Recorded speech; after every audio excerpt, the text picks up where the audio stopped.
March, just adjusted for inflation. This is the same kind of clean funding bill that Democrats passed 13 separate times when they held the majority during Joe Biden's administration. So the American people woke up this morning and asked the obvious question: why is the government shut down right now? The answer is pure partisan politics being played by the Democrat Party. The Democrats shut down the government because President Trump and the Republicans will not force American taxpayers to pay for free health care for illegal aliens. America is $37 trillion in debt. We cannot afford to provide taxpayer-funded free health care to illegals who broke the law to enter our country. To put this all into perspective, the Democrats refused to keep the government open over health care to illegal aliens and now have jeopardized critical health care programs for American citizens instead. The Women, Infants, and Children program, community health center funding, Medicare treatment options, and other health programs are now all at risk because of the Democrats rejecting the clean CR. The most vulnerable in our country are being punished because the Democrats want to prioritize illegals over American citizens. And if Democrats actually cared about health care, they would applaud the actions taken by President Trump just yesterday in the Oval Office. He took a bold and massively popular action to improve our healthcare system. He announced the first agreement with a major pharmaceutical company, Pfizer, to lower drug costs for Americans. This is a historical achievement long sought by past Democrat presidents that only President Trump was able to get done. Also yesterday, while the Democrats were whining about health care for illegal aliens, President Trump signed a powerful executive order to supercharge American AI innovation and unlock cures for pediatric cancer patients in the United States. While President Trump took action to lower drug prices and improve the lives and the care of American children with cancer, again, Democrats are fighting to give health care benefits to illegal aliens. The Trump administration is fully committed to lowering health care costs and advancing policies that will save American lives. But right now, we need to keep the government open and funded. And individuals and organizations across the political spectrum, across the country, agree with the Trump administration and Republicans. The labor union leader, the Teamsters, Sean O'Brien, sent a very blunt message to Democrats over their destructive antics. He said American workers are not bargaining chips. Senators need to stop screwing around and pass the House-passed clean short-term funding bill. The U.S. Chamber of Commerce, the world's largest business organization, called to immediately pass the Republican clean CR, saying, quote, shutdowns are harmful to the economy, the American people, and our national security. And even Democrat Senators Cortez Masto and Fetterman acknowledged that their party is betraying the American people with this costly and chaotic Democrat shutdown. Enough is enough. Democrats need to stop sabotaging our country and holding the American people hostage in the country. Democrats need to do their jobs. The American people want the government reopened, and this is proven in a New York Times poll showing that 2 in 3 Americans say the government should not be shut down by the Democrats, even if their absurd demands are not met. The president and Republicans are working very hard to reopen the federal government. The vice president here has been crucial in this effort. We encourage all Americans across the country, call your Democrat senators and encourage them to reopen the government. That's what President Trump and the vice president want to do. And with that, I will turn it over to our great vice president, J.D. Vance. Great.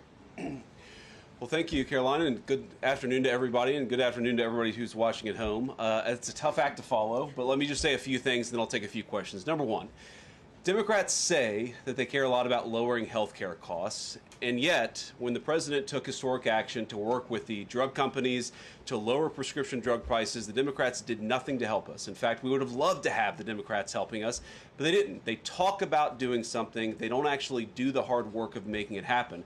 What they have done instead is to shut down the government because we won't give billions of dollars to health care funding for illegal aliens. That is what has actually happened.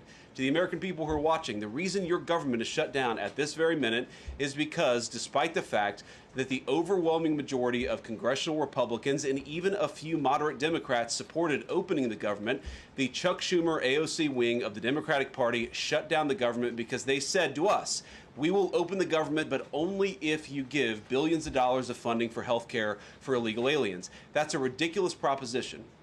Let me say two other quick things, and then again, I'll take some questions. Number one, we all understand that Democrats and Republicans have policy disagreements. The Democrats want to do things. Look, when Chuck Schumer and Hakeem Jeffries were in here a couple of days ago, they made some suggestions that the president was more than happy to say, yes, let's sit down and talk about how we can solve the health care crisis that we inherited from the Biden administration. But it's one thing to say that we should solve the health care crisis for Americans. It's another thing to say that we're going to shut down the government unless we give the Democrats every single thing that they want, which, as Caroline says, includes giving billions of dollars of taxpayer funding for health care for illegal migrants. That's ridiculous. You don't have policy disagreements that serve as the basis for a government shutdown. Let's have the conversation about how to fix American health care, about how to make health care more accessible. As the president showed, he's more than willing to act on behalf of the American people for this very reason. What you don't do is say, unless you do exactly what we want to do as congressional Democrats, we're taking a hostage. And the hostage, it turns out, is critical, essential services that the American people need. Caroline talked about some of it. Let me talk about some more. Our troops are not getting paid starting today because of the Chuck Schumer wing of the Democratic Party. We have people who require food assistance, low-income Americans who require food assistance, who will not get it unless we reopen the government, thanks to Chuck Schumer and his wing of the Democratic Party. We have flood insurance as we start hurricane season in the southeastern part of our country. That flood insurance is going to disappear because of Chuck Schumer and the far left of the Democratic Party. We need to reopen the government. Let's fix America's problems. Let's work together to solve them. But let's reopen the government before we have our negotiation about health care policy. That's what the American people demand, and that's certainly what the President of the United States wants. Let me make one final point. I think a lot of Americans are asking themselves, why did this happen? Why did the Democrats shut down the government despite, as Caroline said, voting on the exact same piece of legislation 6 months ago?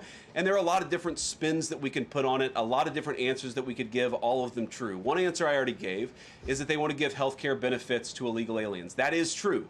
They gave us legislative text that would have undone us cutting off health care benefits for illegal aliens. That's one of the things that they asked for. But the reality here, and let's be honest about the politics, is that Chuck Schumer is terrified she's going to get a primary challenge from Alexandria Ocasio-Cortez. The reason why the American people's government is shut down is because Chuck Schumer is listening to the far left radicals in his own party because he's terrified of a primary challenge. So I'd invite Chuck Schumer to join the moderate Democrats and 52 Senate Republicans, do the right thing, open up the people's government, and then let's fix health care policy for the American people. Questions? Mr. Vice President. That's a lot. Matt Boyle. Okay. Mr. Vice President, there's two key Democrat lies I would like to get your take on and see if you can address. The first is that you're seeing a number of top Democrat leaders, from Kamala Harris to Chuck Schumer to Hakeem Jeffries, claim that it is a Republican shutdown caused by Trump. The second is that they're out there now claiming that they don't want to give health care to illegal aliens. Can you address both of those lies from the Democrat Party? Yeah, so on the point that it's a Republican shutdown, look, it's obviously a Democratic shutdown. Just look at the vote totals in the House, look at the vote totals in the Senate, and look at the President of the United States' own action and conduct throughout this crisis. Nearly every single House Republican voted to open the government, Matt. Nearly every single Senate Republican voted to open the government last night, and even to their credit, a few moderate Democrats voted to open the government. That's not a Republican shutdown when nearly every single Senate Democrat votes to shut it down and every Republican voted to open it up. It's just obviously not true. Now, you can disagree about a number of things, but you can't disagree about the obvious fact that Republicans voted to open the government. The president stands ready to sign that opening of the government. We just need a few more Democrats to join us in that effort to open the government. Your final question about illegal alien benefits. Look, the text is very clear, and I even saw, I think it was George Stephanopoulos, in an interview with Mike Johnson, did a fact check that was totally rooted in baseless claims. It was basically Democrat propaganda. If you look at the legislative text that they gave us, they tried to turn on two separate provisions that would give health care benefits to illegal aliens. Number one, if you're an American citizen, you've been to a hospital in the last few years, you probably noticed that wait times are especially large, and very often somebody who's there in the emergency room waiting is an illegal alien, very often a person who can't even speak English.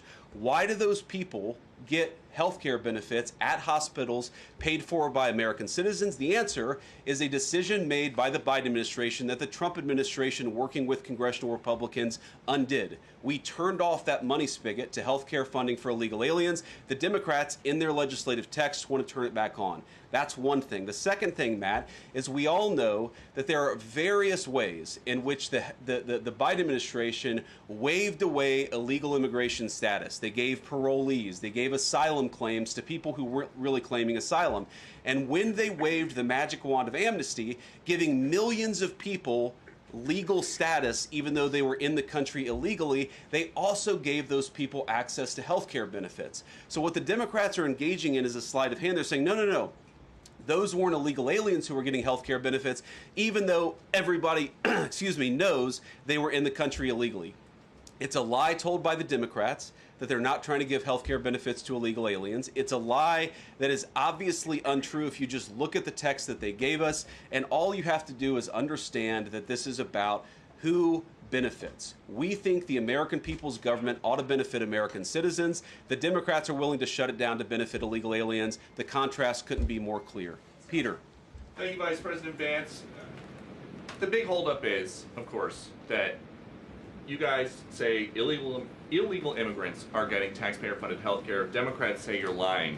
That makes it feel like it could be a really long shutdown. Is this going to be a long shutdown?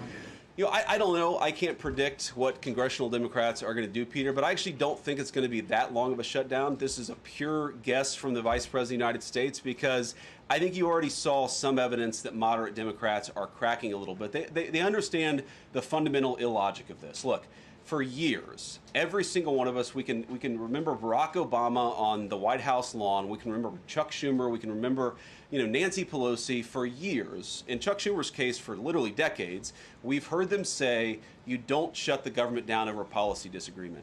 Okay, Republicans think this thing about health care, that thing about health care. Democrats think this thing about immigration. Republicans disagree. Whatever those disagreements are, you don't shut down the government over it. For the first time since the Democrats have been in politics, they're now saying that unless we get every policy item that we demand, we're going to shut down the people's government. They're trying to take a hostage, and we're not going to let them. And the administration announced today that $18 billion bound for New York transportation projects is going to be frozen so it can't go to DEI programs there.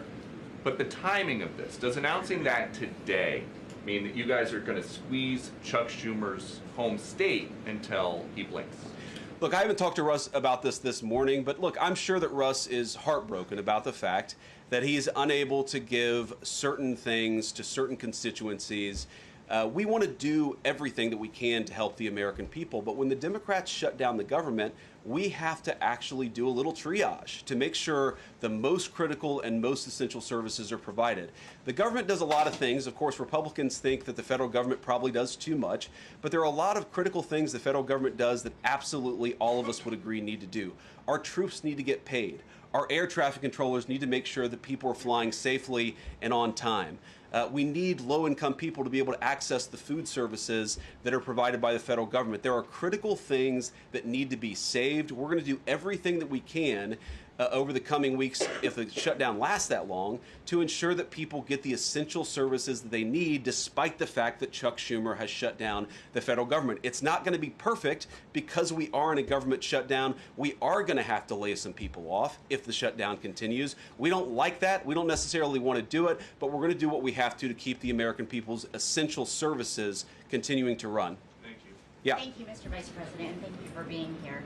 Yesterday, President Trump said, as a result of the shutdown, we'll be laying off a lot of people that are going to be very affected, and the Democrats, they are going to be Democrats.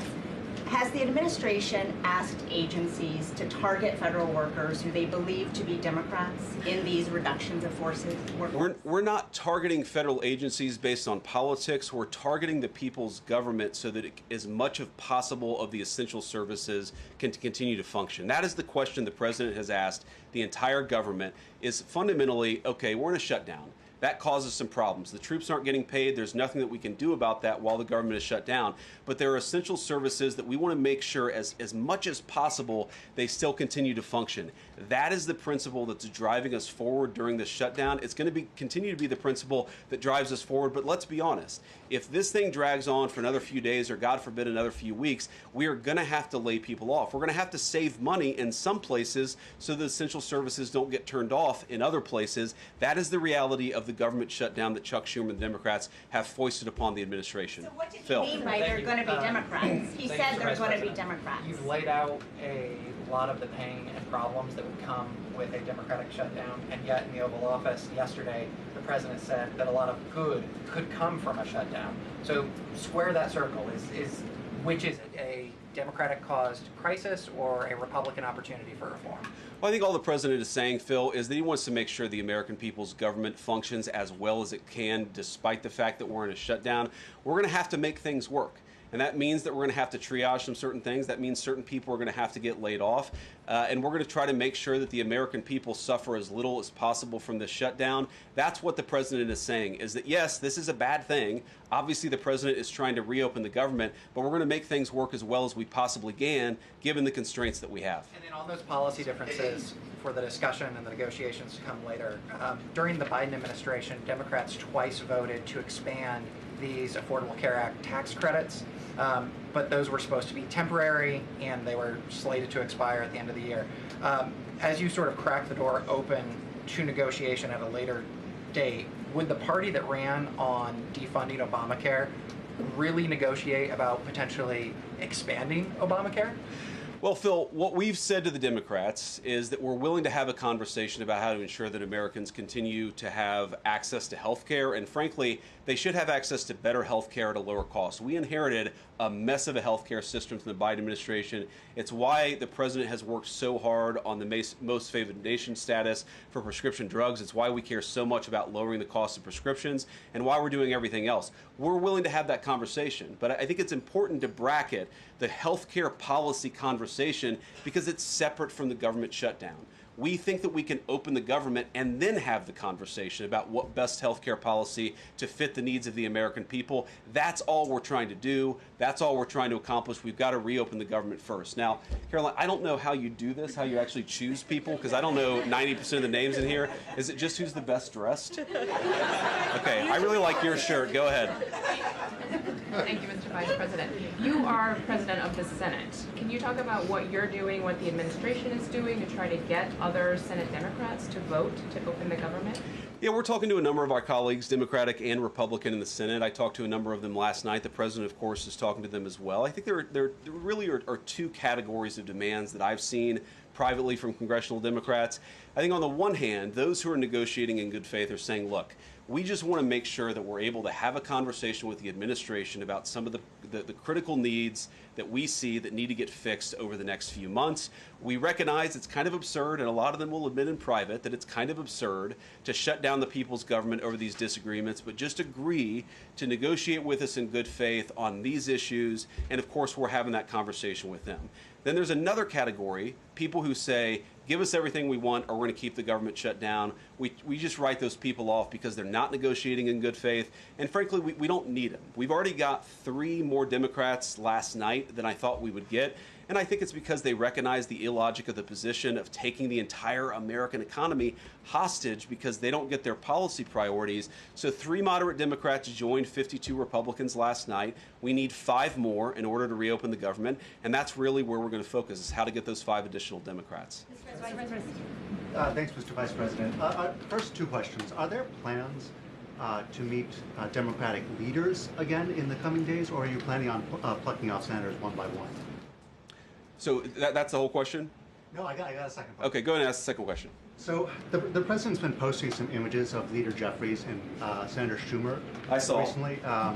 You've said that you're interested in good faith negotiations with these leaders, but what message does that send? Is it helpful to post pictures of Leader Jeffries in a sombrero if you're trying to have good faith talks with him? Oh, I think it's funny. The president's joking, and we're having a good time. You can negotiate in good faith while also poking a little bit of fun at some of the absurdities of the Democrats' positions, and even, poking some fun at the absurdity of the Democrats themselves. I mean, I'll tell Hakeem Jeffries right now, I make this solemn promise to you that if you help us reopen the government, the sombrero memes will stop. And I've talked to the President of the United States about that. Now, to your first question, are we negotiating one-on-one? Are we negotiating in groups? Look, I will go to the U.S. Capitol right now and meet with Chuck Schumer or any Senate Democrat if it helps us reopen the government. Most of the conversations, in my experience at least, have been one-off.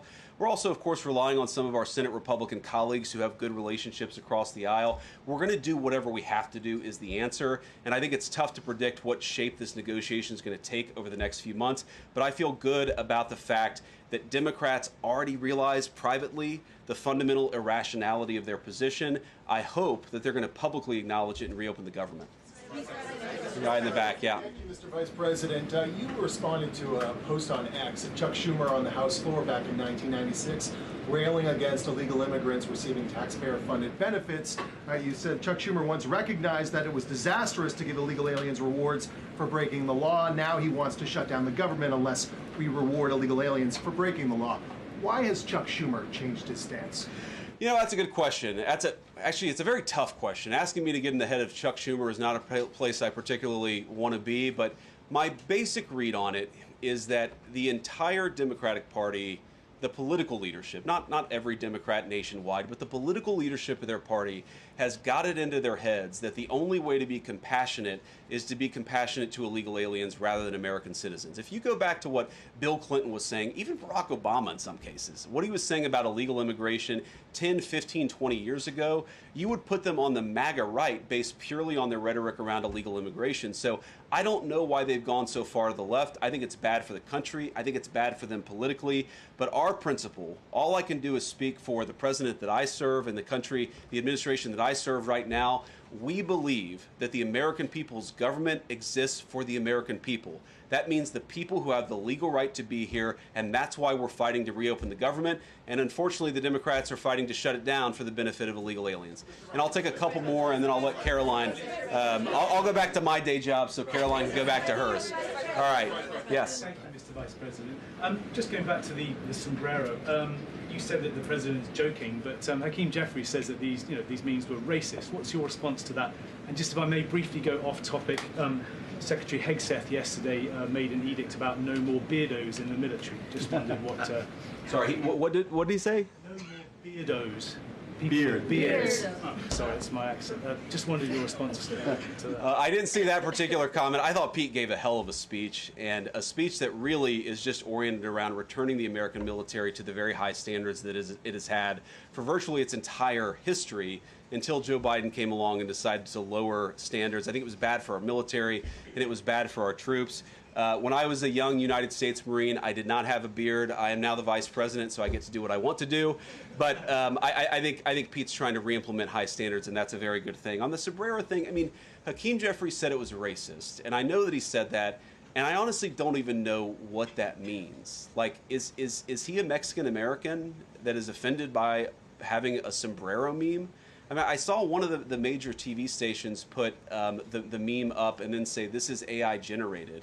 And he had like the curly animated mustache too. It's like, do you really not realize the American people recognize that he did not actually come to the White House wearing a sombrero and a black curly animation mustache? Like, give the country a little bit of credit. We're all trying to do a very important job for the American people. The President of the United States likes to have a little bit of fun when he's doing it, and I think that's okay. I'll take one more question. Mr. Vice President, in every previous shutdown, workers have been furloughed, not laid off. So why does the President want to fire some workers and not just furlough them? Why is this shutdown any different? Well, first of all, we haven't made any final decisions about what we're going to do with certain workers. What we're saying is that we might have to take extraordinary steps, especially the longer this goes on. We're going to have to take extraordinary measures to ensure the people's government operates, again, not perfectly, because it's not going to operate perfectly in the midst of a shutdown, but operate as well as it possibly can. And I think that the Democrats, if they're so worried about the effect this is having on the American people, and they should be, What they should do is reopen the government, not complain about how we respond to the fact that Chuck Schumer and the Democrats have shut down the government in the first place. Thank you all. Also Caroline. the targets and benefits, Mr. Vice President. Thank you. Should See you guys. Americans prepare for their benefits to be cut as well? All right, guys. Well, let's let the fun continue. The Vice President's a very busy man, and I'm happy to take some more questions. I know there's more news today.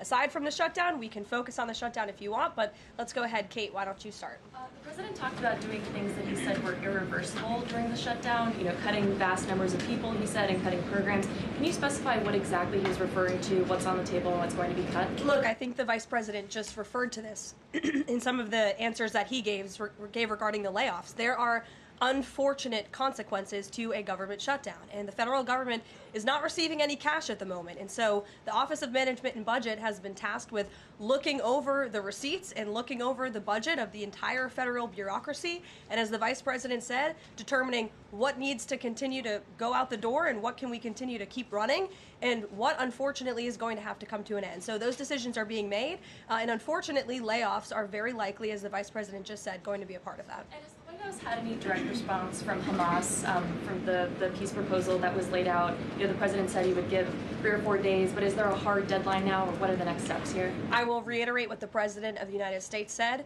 3 or 4 days, and I can tell you that there are some very sensitive discussions that are taking place, but I certainly don't want to get ahead of any announcement at this podium. I'm going to let Special Envoy Witkoff and the President of the United States handle that. Thank you, Caroline. 2 questions. First of all, following up on that, the president said yesterday, I believe, within 3 or 4 days he wanted to hear an answer from Hamas. Is he still sticking by that timeline? Yes, as I just confirmed. And then second question is a comment that's gotten a lot of global attention.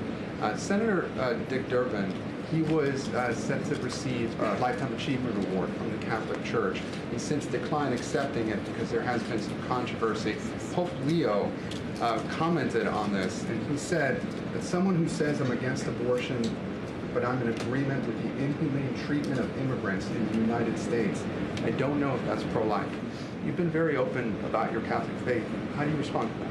I would reject there is inhumane treatment of illegal immigrants in the United States under this administration. There was, however, significant inhumane treatment of illegal immigrants in the previous administration as they were being trafficked and raped and beaten, and in many cases killed over our United States southern border. You also look at the inhumane treatment at the hands of some of these illegal immigrants that took place under the previous administration as well.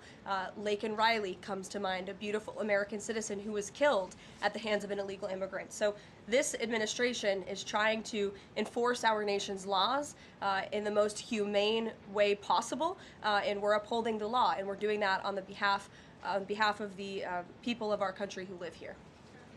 Josh. Thanks a lot, Caroline. What is the level of concern that the administration has regarding a protracted government shutdown in terms of its impact on the U.S. economy and also its impact on small businesses as well? Well, look, this government shutdown is no doubt going to impact everyday Americans, and it is the fault of the Democrats that we are in this position. And I know I relayed some programs that will be impacted, the Vice President did as well, but I just want to make sure the American public understand what the Democrats have done to our government and our country. 1.3 million active duty troops will work now without pay. Critical food assistance for low-income women, infants, and children will now lapse. No new mothers or children are allowed to join this critical program because of the Democrats' decision to shut down the government. Telehealth services for seniors and in-home treatment options for Medicare patients will now come to an end. Nearly 50,000 members of the United States Coast Guard are going to have to work unpaid. Over 13,000 air traffic controllers will work without pay, as well as TSA agents, which will very likely create flight disruptions. And pay will now stop for over 150,000 federal law enforcement officers. These are not just numbers and statistics. These are real Americans who have families at home. And I saw some Democrat members today saying they're still going to accept their paychecks because they have 3 kids at home and they have mouths to feed. Well, so do these federal workers who those same Democrats just voted to shut down the government and turn off their pay. And we believe that's very unfair, and it's why the administration wants to see the government reopened. GDP growth fell by about 0.5 percentage point during the last government shutdown during the president's first term. Are you expecting a similar type of impact on GDP growth related to this potential protracted government shutdown? Well, look, I think it's dependent upon how long this shutdown continues. So it's dependent on how long it takes Democrats to muster up the coverage, 5 of them, to vote in the best interest of our country, our citizens, and our economy. Eamon. Thank you, Caroline. Yesterday, your administration took a 5% stake in Lithium Americas and a stake in the mine that they're working on, and you've taken stakes in other companies and revenue streams from other companies. Can you articulate the broader principle here? When does the administration see it as appropriate to demand equity stakes or revenue streams from American companies? And what other companies are you going to be demanding those from? Well, look, this is a creative solution by the President of the United States to tackle our nation's crippling debt crisis. As I said earlier, we are $37 trillion, trillion with a T, in debt. And not only is the president effectively utilizing tariffs to bring in massive amounts of revenue, and there's billions of dollars coming in every month. I know you know that, even because you cover it on CNBC quite well. So the president is focused on how can the United States government make more money? How can we make our country wealthy and rich again? And cutting some of these unique creative deals with companies around the world and here at home is just one way the president is seeking to do that. And I know the Department of Energy just announced this new deal. It's another great deal for the American people and our government. And on Lisa Cook, sure, go ahead. Lisa Cook, the Supreme Court said today that she's going to be allowed to stay at the Federal Reserve Board until oral arguments in January. Does the president have any personal reaction to that? This has been something he's been very intent on. Look, we have respect for the Supreme Court, but they're going to hear the actual case and make a determination on the legal argument in January. And we look forward to that because we maintain that she was fired well within the president's legal authority to do so. She was removed from the board, and we look forward to that case being fully played out at the Supreme Court. Reagan. I have one for you on EJ and Tony and one on the shutdown. Sure. CNN reported that Collins and Murkowski declined to meet with EJ and Tony, raising concerns that his nomination was in trouble. I'm wondering what message Collins and Murkowski are sending to the White House by not meeting with one of the president's nominees. Well, look, EJ Antony remains a great ally of the president and our team. It became clear, unfortunately, that he was not going to have the votes, and so we will be announcing a replacement nominee very soon. And on the shutdown, I'm just wondering how soon you could see cuts to the federal workplace, and if there's a specific agency that will experience the most cuts or be focused. Unfortunately, because the Democrats shut down the government, the president has directed his cabinet, and the Office of Management and Budget is working with agencies across the board to identify where cuts can be made, and we believe that layoffs are imminent. They are, unfortunately, a consequence of this government shutdown. Ed. So you talk about the layoffs being imminent. Is there a percentage then of reduction that the White House is looking for of workforce? I don't have a specific percentage for you. Can I ask what about China, if I could? So China has not made one soybean purchase this year for the United States. I talked to a farmer yesterday who has about 1,000 acres in Iowa and says this is just killing her. Now, the president has been talking to President Xi. Could China not buying agriculture affect a possible meeting with the president? Would he not meet with Xi because China has refused to buy soybeans from the U.S.? Look, I don't want to speak for the president and make a determination on that from this podium, but what I can tell you is that supporting America's farmers and doing what's best for them is at the top of the president's priority list, and it's at the top of the list for this administration right now. There have been several very high-level meetings on this very topic. We want to help our farmers, and we're exploring the best ways to do that, and I would anticipate there will be more to come on that very soon. Send a message to the Chinese president. Look, I just shared that message. The president wants what's best for America's farmers. Sean. Hey, Carolyn. Hi. 2 things to ask you about. Sure. First thing, I want to ask about this video that the president posted the other day. It was an AI deepfake of himself talking about something called med beds. What was he trying to communicate to the public there, and why did he delete it? I think the president saw the video and posted it. And then took it down. And he has the right to do that. It's his social media. He's incredibly transparent, as you all know. You hear from him directly on social media. He likes to share memes. He likes to share videos. He likes to repost things that he sees other people post on social media as well. And I think it's quite refreshing that we have a president who is so open and honest directly himself. Many a times on Truth, you are hearing directly from the President of the United States. And second thing, how did the White House decide that it is appropriate for Jared Kushner to be working on matters that involve Qatar, the UAE, Saudi Arabia, 3 countries that combined have given him more than $2.5 billion for his investment firm? I think it's, frankly, despicable that you're trying to suggest that it's inappropriate for Jared Kushner, who is widely respected around the world and has great trust in relationships with these critical partners in these countries, to strike a 20-point comprehensive detailed peace plan that no other administration would ever be able to achieve. And so Jared is donating his energy and his time to our government, to the President of the United States, to secure world peace. And that is a very noble thing.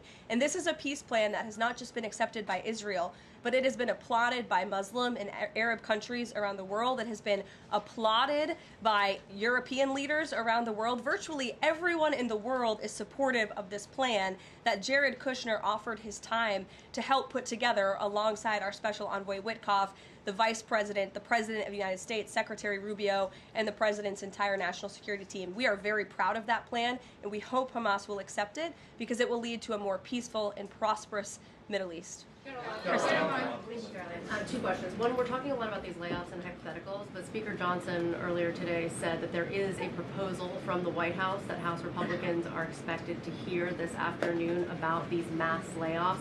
Can you tell us what is in that proposal? What agencies, what programs, what jobs? What he's referring to is a proposal that our Office of Management and Budget Director, Russ Vought, is going to be proposing to the House Republican Conference. He's going to kind of walk them through what this unfortunately is going to look like so they can discuss it with their constituents back home in their respective districts. So I don't want to get ahead of the Office of Management and Budget, but I'm sure you'll be hearing more about that very soon.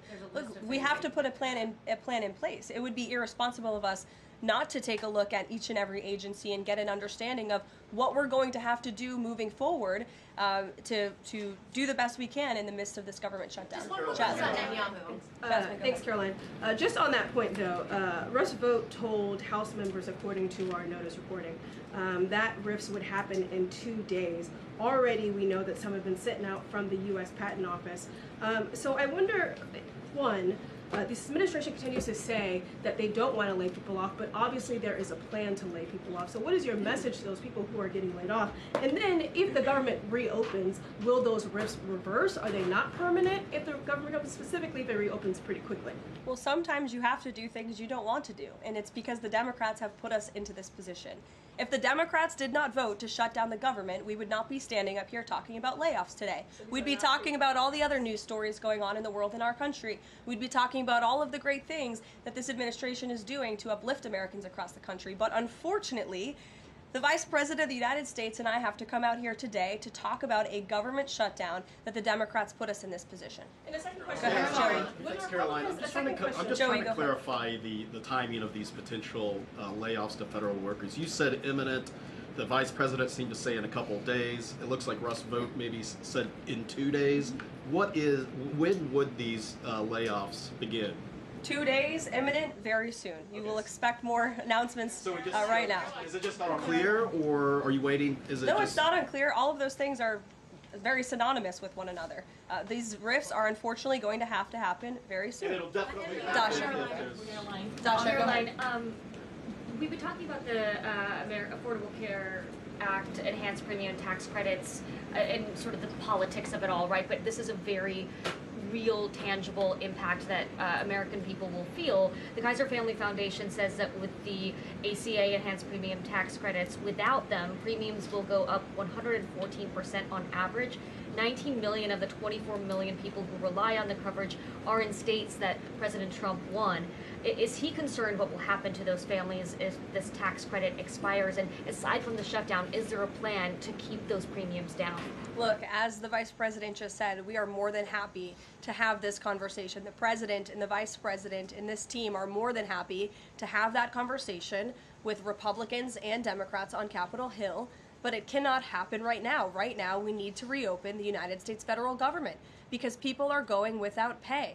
You have thousands of federal workers who have to show up to work and not get paid, and that's an unfortunate situation the Democrats have put us in. Then we can discuss this very important issue of health care that the President absolutely wants to fix. As I mentioned yesterday, he took But those premiums do not expire until the end of the year. It's October 1st right now, and so we have a few months to have that conversation. And it's irresponsible of the Democrat Party to try to convince the American people that that conversation has to happen right now. No, what needs to happen right now is the reopening of the United States federal government, and then this administration will be happy to work with Democrats in good faith to come to a policy determination. But one red line the government has already made clear, this administration has already made clear, this administration is never going to support taxpayer-funded benefits going to illegal aliens. And we think it's despicable that that was one of the first proposals that Democrats put in their funding proposal, in their CR. The Republican CR was a clean CR that would keep the government open. Democrats have voted for it 13 times in the past.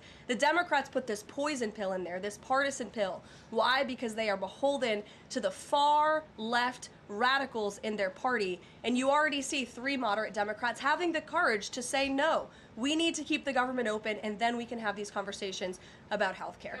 Mary. Caroline, I just want to circle back to something the Vice President said about Ocasio-Cortez. I'm actually surprised it didn't come up sooner. So if Schumer is catering to the demands of Ocasio-Cortez, can you share whether the White House views this as cracks in Schumer's leadership, and would the Vice President be open to meeting with someone like her if she is assuming this role in the Democratic Party? I'll let the Vice President speak on that himself. I think that certainly Senator Schumer was not expecting 3 moderates to break with him last night. In fact, last night you heard Senator Schumer say he can't guarantee that he will be able to hold his caucus together. And so again, we encourage Democrats to have the courage to do the right thing, do what you have done 13 times previously, and vote for this clean continuing resolution to keep the government funded. As for what the Trump administration and President Trump is going to do, we'll continue to be very public that we want the government to be open, and as the Vice President said, we'll continue to work in good faith with anyone on Capitol Hill who wants to do right by the American people. Thank you all so much. We'll see you later. Thank you.